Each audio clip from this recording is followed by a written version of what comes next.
If you've lived almost anywhere in the United States and parts of Southern Europe, chances are you've smelled smoke this summer. Or at the very least, had some very hazy days. What if I told you that this haze is originating hundreds, or in some cases, thousands of miles away from distant wildfires? That's right, that campfire smell could be coming from across the country. But how exactly does smoke get to you from so far? And what are the hazards posed by it?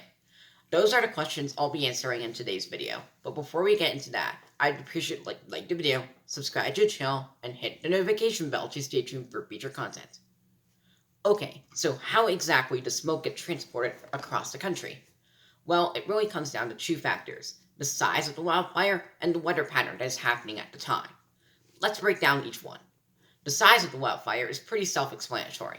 A fire with a larger surface area will obviously pump out much more smoke than a smaller one. Weather patterns, on the other hand, are a little more complicated. There are two main types of weather patterns: high and low pressure. In a high pressure system, the jet stream bulges northward, and because of the dome-like nature of these ridges, which I covered in my heat dome video, the smoke gets redirected to the north. On the other hand, low pressure systems push the jet stream and smoke southward. Low pressure systems also have a whole nother layer of nuance associated with them because they're often associated with storms whose precipitation can help clear out the smoke from the air. To take a look at the route smoke can take, let's look at an example that is basically happening right now: the California wildfires.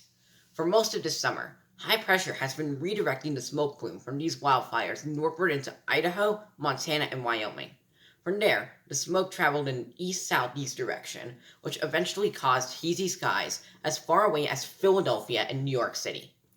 Sometimes, however, smoke travels a bit further south, though, going across the central Rockies and into the Midwestern states.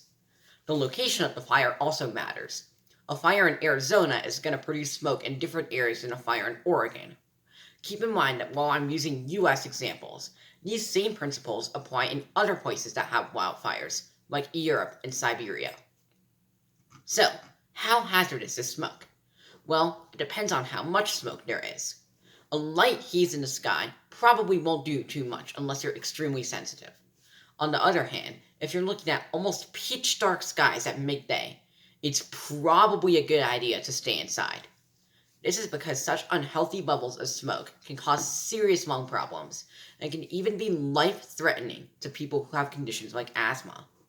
On top of that, a growing body of evidence is showing that smoke like this can actually be toxic, specifically smoke from very distant wildfires.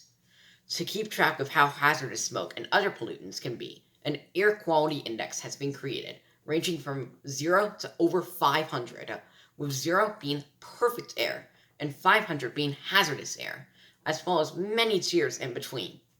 If you want to keep track of the air quality forecast where you live and adjust your plans accordingly, IQ Air is a great website that not only shows you the current air quality in your area, but the forecast up to a week out, to allowing you to modify plans if needed. Keep in mind, however, that weather patterns can change a lot in the span of a week, with smoky days turning into clear ones and vice versa. So always take what's more than 3 or 4 days out with a grain of salt.